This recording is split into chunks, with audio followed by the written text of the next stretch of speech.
Jadi kalau antum ini beramal, maka dengan niat supaya amal antum itu dinilai.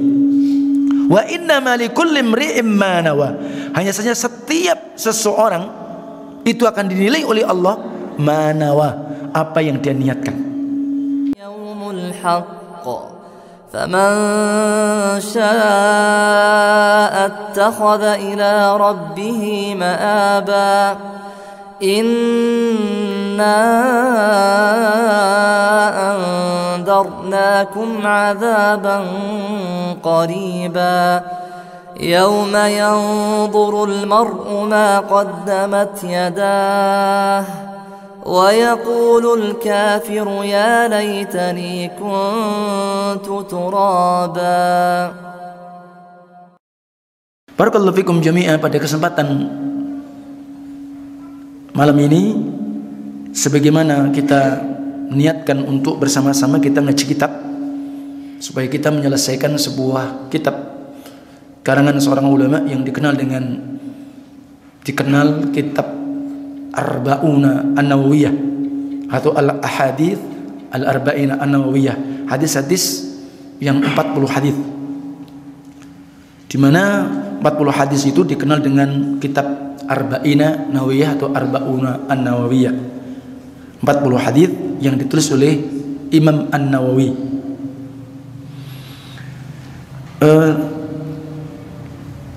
Maka sesungguhnya bahwa dari pembahasan-pembahasan yang telah disusun ditulis oleh para ulama tentang hadis-hadis Rasulullah, termasuk yang kita akan insyaallah bahas, mudah-mudahan bisa kita selesaikan. Maka itu yang semestinya kita mendapatkan ilmu yang istilahnya itu berurut adalah hadis 40, ya, sehingga dikumpulkan 40 hadis dari hadis Rasul sallallahu alaihi wasallam. Nah, sehingga para ulama sebagaimana Imam An-Nawawi mengumpulkan 40 hadis dikenal dengan Arba'un Nawawiyah, maka itu juga menjadi salah satu macam matan yang dihafal para talibul ilm, ya, dihafal 40 hadis tersebut. Nah, karena Imam An-Nawawi menyebutkan dalam Muqaddimah Arba'in Nawawiyah, ya, dan bagaimana pentingnya kita untuk menghafalnya, menghafal hadis, ya, sehingga beliau menyebutkan bahwa hadis-hadis yang beliau kumpulkan maka datang dari 9 para sahabat Rasulullah SAW, ya, bagaimana keutamaan kita menghafal hadis. Walaupun memang hadis ini disebutkan wattafaqal huffaz ala annahu haditsun dha'if wa in kathurat turuquh, artinya keutamaan menghafal 40 hadis diriwayatkan dari 9 sahabat Rasulullah, ya. Sepakat para hufazul hadis, hadis ini memang dhaif walaupun banyak jalannya, ya. Jadi seperti itu. Akan tetapi barakallahu fikum, ada hadis-hadis yang lainnya yang tentu mendukung kalau hanya berpedoman dengan keutamaan menghafal 40 hadis. Hadis ini jelas disepakati itu dhaif. Tapi ternyata bahwa hadis yang sahih yang menguatkan bahwa untuk menghafal hadis Rasulullah SAW itu ternyata disebutkan dalam sebuah riwayat liyuballigh asyahid minkum al-ghaib. Ini kisah ketika Rasulullah SAW beliau bersabda kepada para sahabat, hendaklah menyaksikan di antara kalian, atau hendaklah menyampaikan orang-orang yang hari ini menyaksikan di antara kalian. Artinya diperintah untuk menyaksikan apa yang menjadi pesan-pesan Rasulullah SAW. Apakah itu pesan-pesan beliau ketika peristiwa khutbah Hajjatul Wada salah satunya, ya, dan tentunya kewajiban kita juga untuk menyampaikan tentang kabar-kabar hadis-hadis Rasulullah SAW. Ini salah satu riwayat pendukungnya. Artinya apa? Ketika kita hafal hadis, maka hendaklah disampaikan kepada yang lain. Demikian pula hadis yang sahih Naddarallahu imra'an sami'a maqalati fawa'aha. Ini termasuk hadis sahih. Bahwa Allah tabaraka wa ta'ala nanti di yaumul qiyamah akan membaguskan wajah-wajah orang yang dimana di yaumul qiyamah Allah itu akan membaguskan wajah dia. Sebab apa? Sami'a maqalati fawa'aha. Mereka itu mendengarkan hadisku, kemudian apa? Dia menjaganya. Dalam riwayat yang lain, dia menyampaikan kepada yang lain. Nah, jadi seperti itu. Iya. Maka kemudian tentang hadis arba'in, kita ingat 40 tadi, bahwa di antara para ulama yang menyusun tentang 40 hadis itu adalah ulama-ulama di kalangan pengikut tabi'in. Sebagaimana Imam Abdullah ibn Mubarak, ini dikenal Imam Abdullah ibn Mubarak, ya, beliau adalah seorang ahlul hadis, seorang yang mujahid pula. Ini Imam Ibn Mubarak. Demikian pula ada Abu Bakar Al-Baihaqi, ya. Jadi seperti itu. Ini yang mereka mengumpulkan 40 hadis tadi. Nah, barakallahu fikum jami'a. Maka pada intinya bahwa hadis arba'in nawawiyah yang insyaallah taala kita akan bahas, dan alhamdulillah kalau dihafal tentu mulia. Sebagaimana tadi hadis-hadis yang penyebutan keutamaannya sebagaimana tadi. Nah, kenapa hadis ini 40 hadis disebut dengan arba'una nawawiyah? Ke-40 hadis an-Nawawi. Sebenarnya isi hadis yang ditulis oleh Imam An-Nawawi, ya, maka sebenarnya 42 hadis. Jadi ditambah 2, ya. Jadi disebutkan di situ, dikumpulkan oleh beliau itsani wa arba'una hadisan, 42. Sehingga enggak mungkin kan masa disebut hadis 42 kan enggak pas. Jadi sehingga dinamakan yang 40 saja, tambahannya dihilangkan. Tapi aslinya isinya bukan 40 lengkap, tapi 42. Dan termasuk hadis di dalam Arba'in Nawawiyah itu juga memang termaktub di dalam kitab Riyadhus Shalihin. Karena salah satu kitab yang ditulis oleh beliau Imam An-Nawawi yang paling terkenal namanya Riyadhus Shalihin. Artinya bekal bagi orang-orang yang soleh. Dan ini al-qabulu indan nas, diterima di manusia. Ya, bahkan ini masyhur dan diperhatikan. Ya kan? Nah, jadi seperti itu. Nah, kemudian berikutnya Arba'un Nawawiyah memiliki banyak syarah penjelasan, bahkan disempurnakan. Salah satunya ada sebuah kitab namanya Fathul Qawil Matin fi Syarhil Arba'in wa Tatimmatul Khamsin li Nawawi wa Ibn Rajab rahimahumallah. Jadi namanya Fathul Qawi Al-Matin. Ini kitab yang ditulis oleh ulama di zaman kita, yakni Syekh Abdul Muhsin Al-Badr hafizallah. Beliau masih hidup, Masya Allah, di Madinah, dan beliau adalah bapak yang sering datang ke Indonesia, Profesor Dr. Syekh Abdul Razak, ya, Al-Azif. Dan alhamdulillah beberapa kali saya sempat juga hadir yang ikut majelis beliau, Syekh Abdul Muhsin. Dan alhamdulillah, Masya Allah, Allah anugerahkan kepada beliau Syekh Abdul Muhsin Al-Abbad, insya Allah hari ini beliau sekitar umur 94 tahun, 94-95, dan masih ngajar di Masjid Nabawi. Dan bahkan beliau ngajar namanya Kutubus Sittah, artinya kitab-kitab hadis yang 6 kitab yang terkenal. Kemudian 2 adalah Sahih Bukhari wa Muslim, kemudian kitab Sunan. Dan itu diulang-ulang sama beliau, dan terus Masya Allah beliau selesaikan. Nah, jadi itu diantaranya. Kemudian juga kitab ini ternyata Syarah Arba'in An-Nawawiyah disempurnakan menjadi 50. Di samping Arba'un Nawawiyah, maka di sana disempurnakan tulisan Imam Ibn Rajab Al-Hambali. Beliau adalah menulis kitab Jami'ul Ulum wal Hikam. Dan alhamdulillah ya saya bawakan kitab Jami'ul Ulum wal Hikamnya itu juga ini. Jadi ini sebagai bentuk syarah penjelasan apa yang termaktub di dalam kitab Arba'un Nawawiyah. Intinya kitab Arba'un Nawawiyah kalau di pendidikan-pendidikan kita di pondok, di TK sunnah itu sudah mulai dihafal. Hadis pertama, kedua dan berikutnya. Ya. Nah, sekali lagi bahwa tentunya menghafal hadis Rasulullah memiliki keutamaan yang mulia dan kita ketika belajar maka mengambil dari hal-hal yang ringan terlebih dahulu. Ya. Dan insyaallah taala jika Allah mudahkan ya insyaallah sampai Allah pun tentukan umur kita dan semoga kita sudah menyelesaikan Arba'un Nawawiyah, mudah-mudahan kita juga bisa membahas kitab yang lebih besar lagi, Riyadhus Shalihin. Mudah-mudahan demikian. Itu harapannya. Jadi sehingga kita bisa mentelaah, kita bisa belajar tentang bagaimana sunnah Rasul sallallahu alaihi wasallam. Sebagaimana kita masih ingat ulama-ulama sunnah di masa kita, sebagaimana Syekh Albani, sebagaimana Syekh Ibnu Utsaimin, sebagaimana Syekh Ibnu Baz. Kalau yang hari ini Syekh Fauzan yang masih hidup, Syekh Abdul Muhsin Al-Abbad, itu mereka semua adalah orang-orang yang membela dan mengajarkan sunnah Rasul sallallahu alaihi wasallam. Kenapa?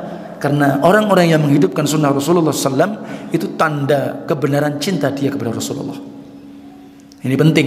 Sehingga Rasul bersabda dalam hadis ini dari jalan sahabat Anas bin Malik, "Man ahya sunnati faqad ahabbani, wa man ahabbani kana ma'i fil jannah." Diriwayatkan Imam Tirmidzi dalam sunannya.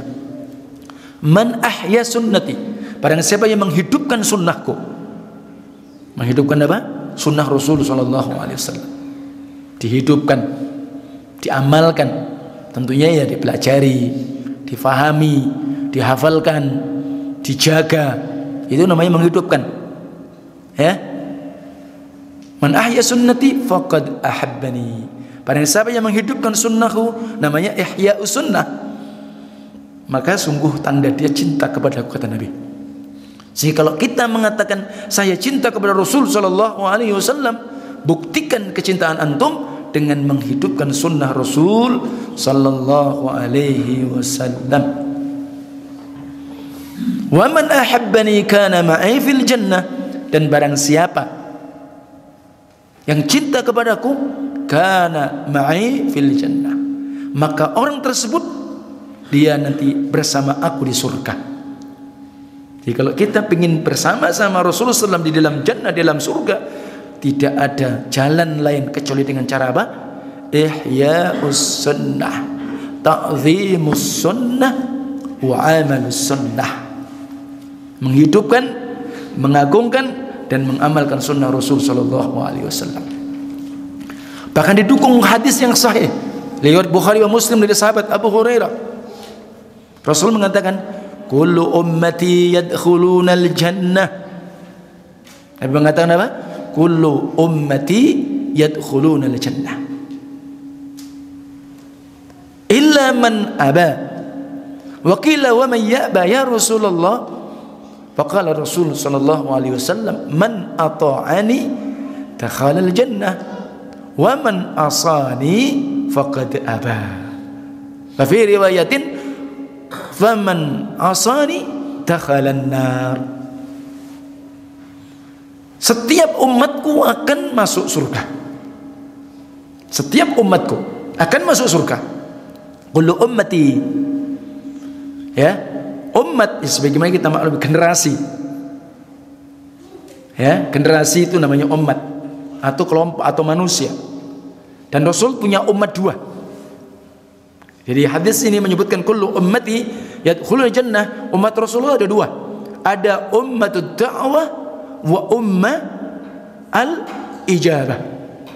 Umat dakwah berarti semuanya, Yahudiyun atau Nasraniyun, Majusiyun, semua ini umat Rasul. Karena dia hidup ketika Rasul diutus, maka berarti dia umat dakwah. Dia yang didakwahi Rasulullah SAW.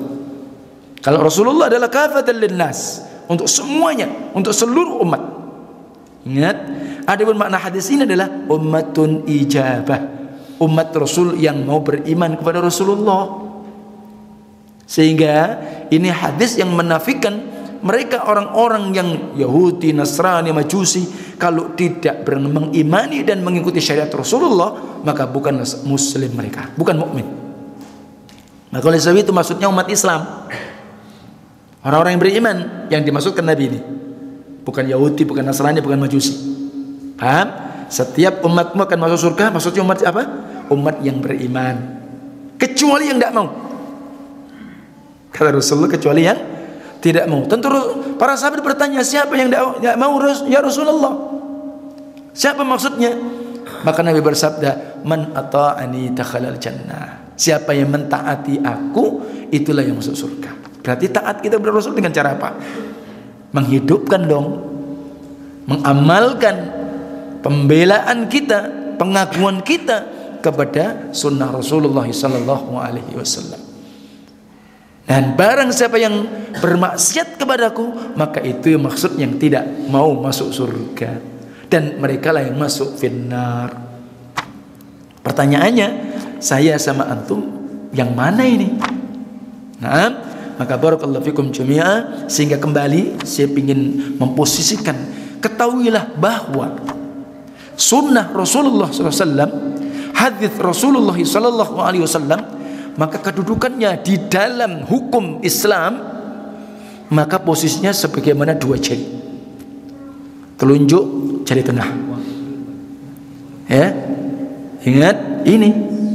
Dan Rasulullah begitu menyatakan, ala inni utitul kitab wa mithlahu ma'ah. Riwayat Abu Daud.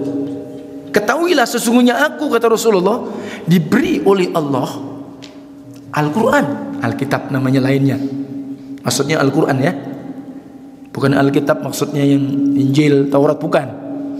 Ingat, sesungguhnya aku diberi oleh Allah Alkitab, karena penyebutan Quran dengan Alkitab karena memang ada di dalam awal surah Al-Baqarah, bukan demikian? Dzalikal kitabu la raiba fi.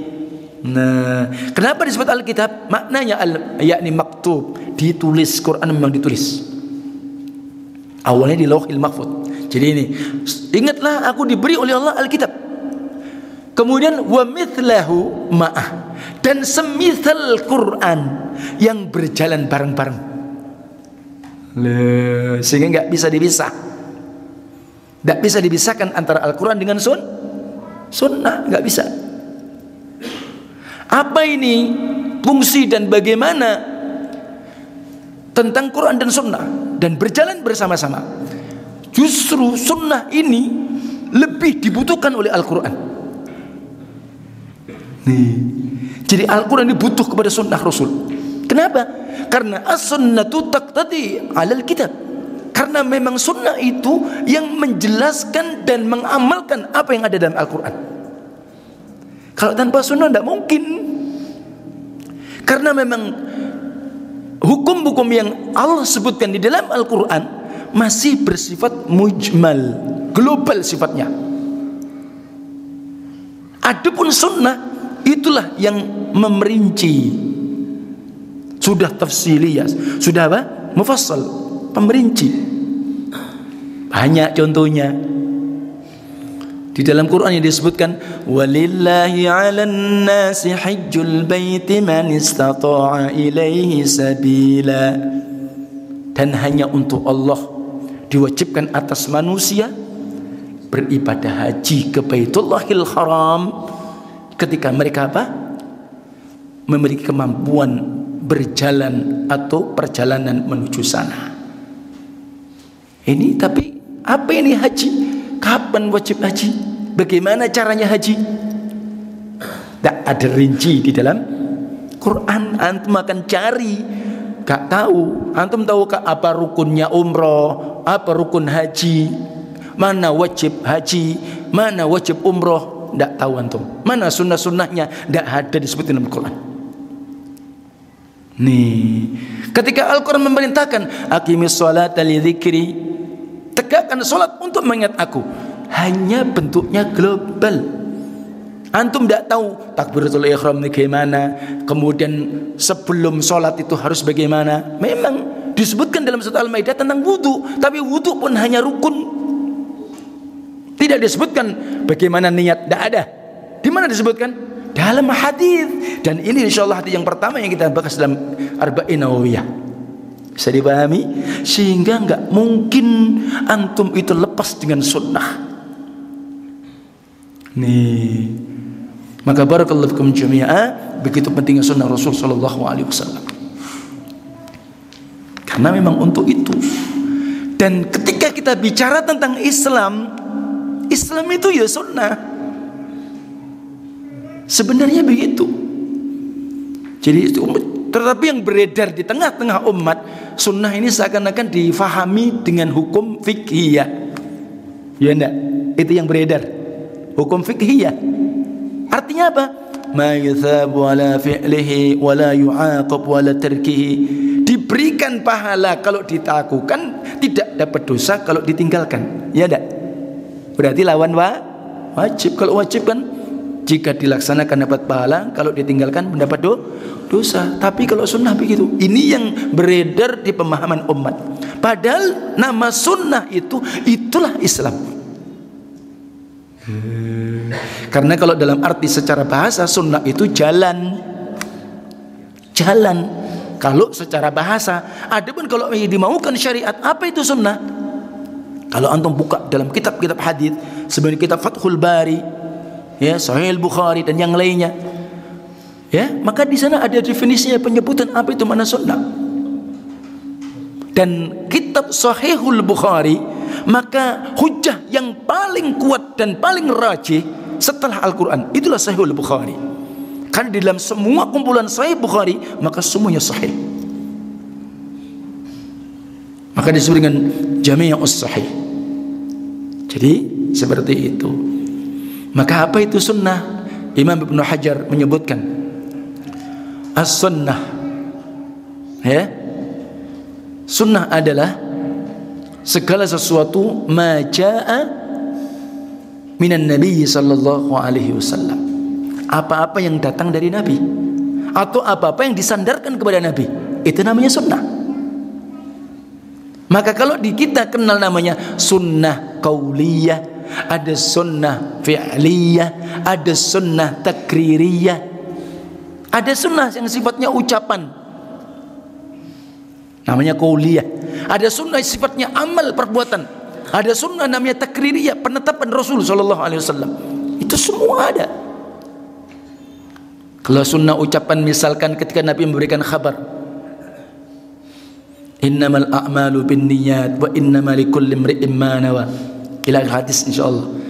Hanya saja amal-amal tergantung niatnya. Ini khabar berita. Adapun tentang amal, contohnya apa? Sallu kama ra'aitumuni usalli. Salatlah kalian sebagaimana kalian melihat aku salat. Masalah haji, litakhudhu anni manasikakum. Hendaklah kalian melaksanakan ibadah haji seperti pelaksanaan hajiku dan umrohku. Nih. Jadi ini tentang sunnah. Tidak mungkin kita tidak belajar sunnah dan kita. Nah, cuma memang ketika seseorang itu mempelajari sunnah, itu memang harus benar-benar ya memiliki ilmu, belajar kepada ulama. Karena memang beda dengan Al-Quranul Karim. Karena Al-Quranul Karim itu periwayatannya memang secara mutawatir. Jadi Al-Quran itu sampai kepada kita, yang membawa sampai kita itu mustahil mereka dusta. Jadi nggak diragukan lagi tentang kebenaran keabsahan Al-Quran. 30 juz, 114 surah. Adapun hadis sunnah Rasulullah, nah di situ ada hadis yang belum ketika sebelum dibukukan, dikumpulkan, sehingga macam-macam hadis berserakan, ya kan? Jadi sehingga di masa Bani Abbasiyah, bahkan di masa Bani Umayyah, di masa Khalifah Umar bin Abdul Aziz, itu sudah mulai dikumpulkan, dipisahkan mana hadis yang sahih, mana yang dhaif. Ini karena apa? Apa yang membedakan kalau Al-Quranul Karim, Al-Quran itu dari sisi lafaz, makna, susunan, semuanya dari Allah. Sudah qat'i, sudah baku. Ingat? Jadi antum jangan tanyakan kenapa sih, padahal kalau pertama kali turun Al-Quran itu kan surat Al-Alaq, ya kan, Iqra itu kan hanya 5 ayat. Kenapa kok di depan? Mungkin antum, logika antum begitu, dan itu tidak mungkin. Masa 5 ayat di depan? Nah, kan itu sudah semuanya sudah diatur. Jadi ini kalau Al-Quran. Adapun hadis, nah ini yang masih banyak berserakan. Maka oleh sebab itu barakallahu fikum jami'a, begitu pentingnya kita ini belajar sunnah, dan belajar sunnah tentunya kepada mereka ulama sunnah, ulama hadis yang memang sudah tidak diragukan lagi tentang keilmuan mereka tentang hadis Rasul sallallahu alaihi wasallam, termasuk Imam An-Nawawi ini. Jadi kembali tentang sunnah kedudukannya sampai demikian. Karena ada mereka-mereka orang-orang yang di tengah-tengah kita yang menolak sunnah. Bahkan mereka itu hanya menerima hadis-hadis yang mutawatir saja dalam bab akidah. Mereka menolak hadis-hadis yang sifatnya itu kalau masalah akidah kedudukannya hadis ahad. Nah ini juga ada di dalam masalah ilmu hadis. Adalah sementara kalau periwayatan hadis itu adalah dalam arti sahih, sanadnya sahih, matannya, maka itu diterima walaupun ahad. Termasuk hadis pertama dalam Imam An-Nawawi tentang hadis ikhlasul amal, hadis niat, itu saja hadisnya diriwayatkan oleh satu sahabat, berarti kan ahad. Nah kalau ada pemahaman tidak diterima, ya otomatis ditolak hadis itu. Assalamualaikum warahmatullahi wabarakatuh. Semoga dan di dalam Quranul Karim disebutkan bahwa Allah berfirman, kami telah turunkan az-zikra kepadamu, ya, dan litubayyina lin-nas ma nuzila ilaihim. Itu dalam Quran. Jadi aku turunkan kepadamu az-zikra, tugasmu adalah apa? Untuk menjelaskan kepada mereka manusia apa yang Allah turunkan kepada mereka. Dan Rasul menjelaskan dengan apa? Dengan sunnah. Nah bedanya kalau Al-Quran tadi dari lafaz, susunan semua dari Allah. Adapun untuk hadis atau sunnah, lafaznya memang dari Rasul SAW. Lafaz, ingat lafaznya dari Rasul, lafaznya. Adapun maknanya dari siapa? Dari Allah. Nah maka dalam hadis ada, antum kenal hadis apa? Qudsi. Ada hadis nabawi atau hadis ilahi atau hadis rabbani dan hadis nabawi. Hadis sama-sama hadis. Bedanya kalau hadis qudsi dari sahabat Rasulullah menyandarkan kepada Allah, ya enggak? Jadi misalkan dari sahabat Abu Hurairah, kemudian dari Rasulullah SAW, kemudian Allahu Jalla wa Ala yaqul, biasanya begitu. Seperti hadis kullu amal ibni Adam lahu illa siyam. Ini termasuk ada kalimat Allah berfirman, itu hadis qudsi. Adapun kalau hadis nabawi tanpa sandaran begitu, langsung sahabat Rasulullah SAW. Nah ini makanya hadis qudsi pun itu juga hadis. Apa yang membedakan hadis dengan Quran? Antum ketika melafadzkan huruf-hurufnya tidak termasuk ibadah, tidak perlu tajwid, tidak perlu antum panjang pendeknya, benar. Nih, jadi antum baca hadis tidak perlu lagi pakai idgham, ikhfa, tidak perlu. Bisa dipahami? Tapi kalau Al-Quran ya mutlak. Antum walaupun tidak tahu hukum, secara hukum rinci, ini idgham, ini izhar, ini iqlab, ini ikhfa, antum tidak tahu. Tapi ketika antum baca harus idgham kalau memang itu di idgham, dan itu ikhfa harus ikhfa, iqlab harus iqlab. Walaupun tidak ngerti bacaan iqlab, tidak ngerti.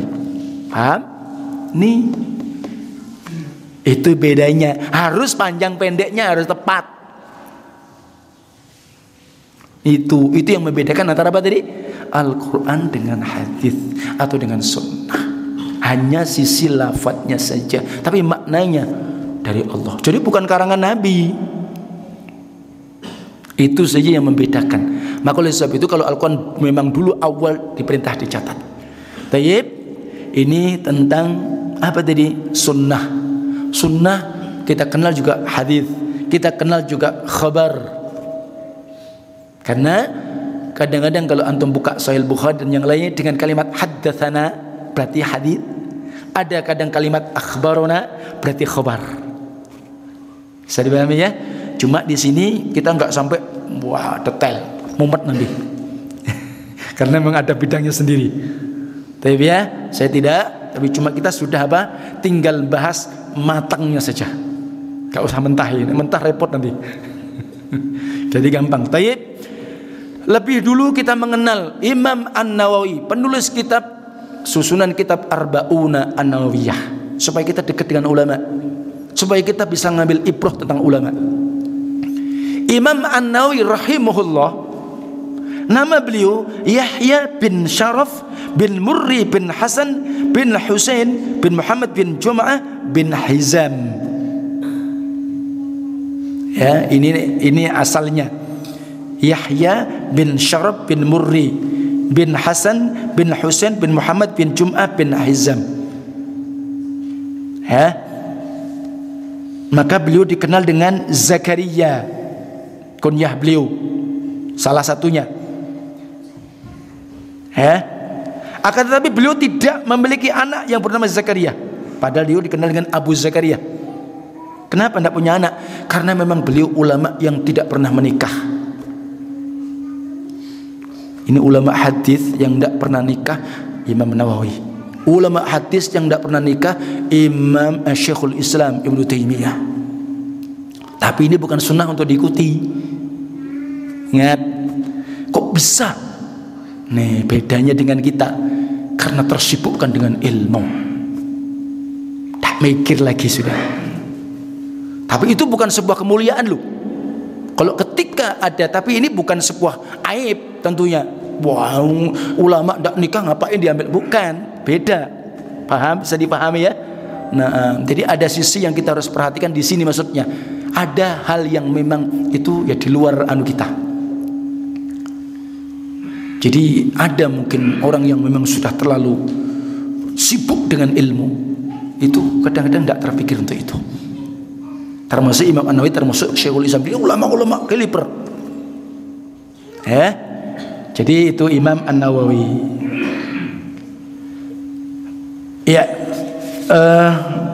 beliau lahir 631 Hijriah di awal Muharram di negeri Hauran. Beliau tinggal di Dimsyik. Adapun tentang keilmuan tidak diragukan. Ternyata beliau wafat dalam umur yang muda. 676 Hijriah beliau meninggal. Hanya usia 45 tahun. Kitab yang kita kenal, yang biasa kita kenal, tulisan beliau Al-Minhaj, Syarah Sahih Muslim. Mungkin belum pernah lihat mungkin ya. Ada Al-Minhaj, ada yang 1 jilid tebal juga ada yang 8 jilid juga ada. Kemudian Riyadhus Shalihin, nah ini tulisan beliau.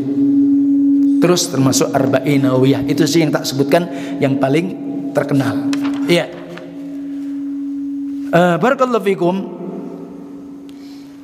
Ya, kemuliaan beliau karena beliau ulama, tentunya disebut ulama karena memang ulama yang memberikan gelar beliau seorang alim.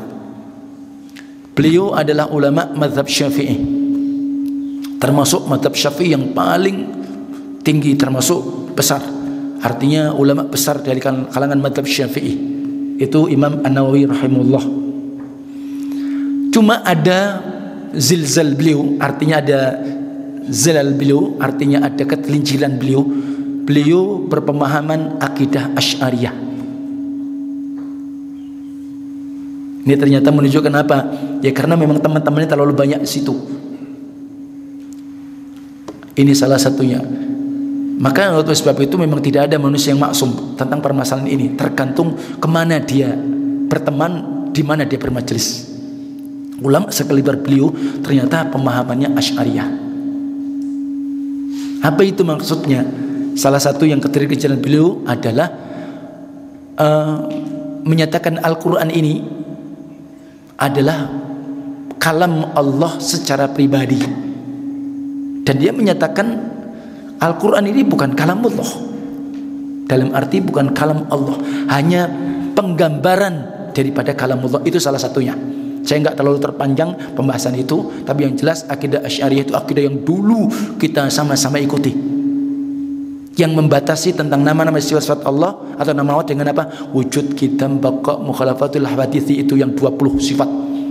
Ada sifat wajib, ada sifat mustahil, ada sifat menang. Masih ingat ya? Nah, itu termasuk akidah Asy'ariyah. Sementara akidah Ahlussunnah enggak. Nah, ini juga masalah akidah. Tapi dalam permasalahan ini para ulama pun tidak, ya mengingatkan saja. Mengingatkan ini diantara ketergelinciran beliau. Ya, tapi di situ barakallahu fikum tidak sampai mengeluarkan beliau dari Ahlussunnah. Tapi ada poin yang di situ. Baik, sampai situ dulu. Mungkin kita mengenal Imam An-Nawawi, masya Allah. Walaupun begitu, jangan sampai kita punya perpikiran, ternyata beliau. Nah, artinya apa? Kita ngukur saya sama antum. Jadi seperti saya ini sekarang ngajar antum, mungkin juga bisa tergelincir. Nasallahu alaihi wasallam. Ketika kemudian apa? Ya, komunitasnya berubah. Oh, yang tadinya istiqomah karena mungkin masalah apa kumpulannya ini bisa rubah. Dulu orang yang tadinya hafal Quran, ahlu sunnah, bisa berubah juga jadi khawarij juga bisa. Itu terjadi. Artinya apa? Hati ini hakikatnya yang punya Allah. Hati ini berbolak-balik. Makanya kita tetap menjaga itu semua, supaya akidah kita akidahnya Rasulullah dan akidahnya para sahabat. Taib, kita langsung masuk pada hadis yang pertama. Masuk ya pada hadis yang pertama. Al-hadithul awal an Amiril Mu'minin Abi Hafs Umar ibn al-Khattab radhiyallahu anhu qala, dari Amirul Mu'minin. Gelar Amirul Mu'minin itu hanya gelar untuk siapa? Umar ibn al-Khattab. Sebelumnya khalifah namanya, Khalifatul Rasul Abu Bakar. Amirul Mukminin berarti pemimpinnya mukminin, Umar ibn Khattab. Berikutnya khalifah. Maka kadang-kadang dalam sebuah pemerintahan ada orang menyebut khalifah, ada menyebut namanya amir, ya enggak? Amirul A'zam presiden, ya kan? Ada amir safar, ya enggak? Kalau berpergian ada amir safar. Jadi begitu. Itu intinya pemimpin, orang yang diberikan mas'ul. Nah, kalau secara umum ada ulil amri. Ulil amri berarti siapa? Ya pemerintah. Baik itu yang sultan atau disebut dengan Amirul A'zam, ya, atau orang-orang yang memang dia masuk areal di dalam wakil-wakil pemerintah. Kenapa disebut ulil amri? Karena memang mereka yang menjadi wakil kita, mengurusi urusan-urusan kita penting. Bisa dipahami? Itu ulil amri. Kenapa? Yang punya pemimpin, yang punya tugas memimpin kita, yang mengurusi urusan kita, namanya ulil amri. Ya, hadis ini dari siapa? Amirul Mukminin Abu Hafs, gelarnya Umar ibnul Khattab. Berarti khalifah yang kedua Khulafaur Rasyidin. Semoga Allah meridai. Maka beliau berkata, sami'tu Rasulullah sallallahu alaihi wasallam yaqul. Kata Amirul Mukminin Umar, aku mendengar Rasulullah sallallahu alaihi wasallam yaqul, beliau bersabda, Rasul yang bersabda, innamal a'malu binniyat.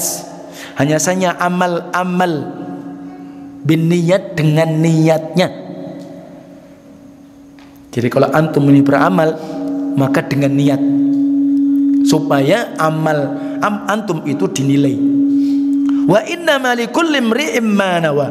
Hanya saja setiap seseorang itu akan dinilai oleh Allah ma nawa, apa yang dia niatkan.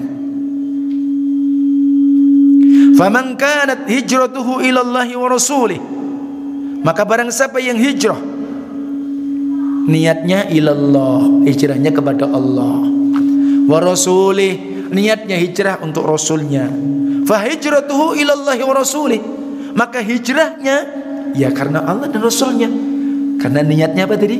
Benar tentang hijrah. Wa man kanat hijratuhu lidunya yusibuha aw imra'atin yankihuha fa hijratuhu ila ma hajara ilaihi.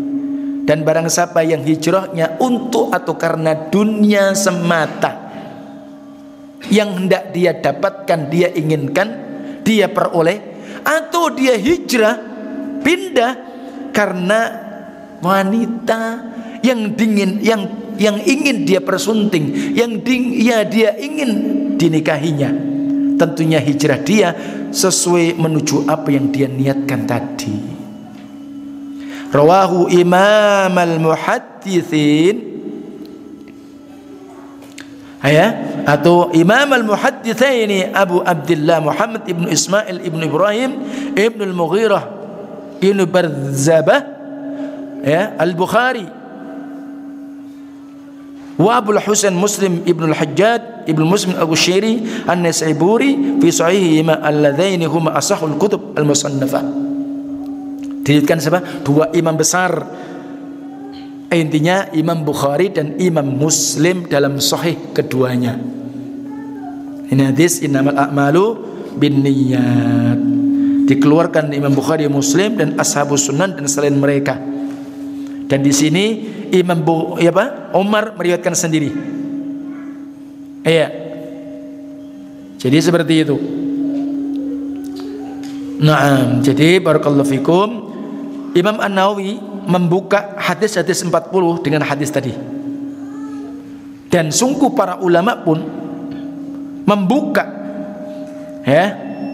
kitab-kitab mereka dengan hadis ini. Termasuk Imam Bukhari dalam sahihnya. Termasuk siapa? Abdul Ghani Al-Maqdisi dalam Umdatul Ahkam, Imam Al-Baghawi,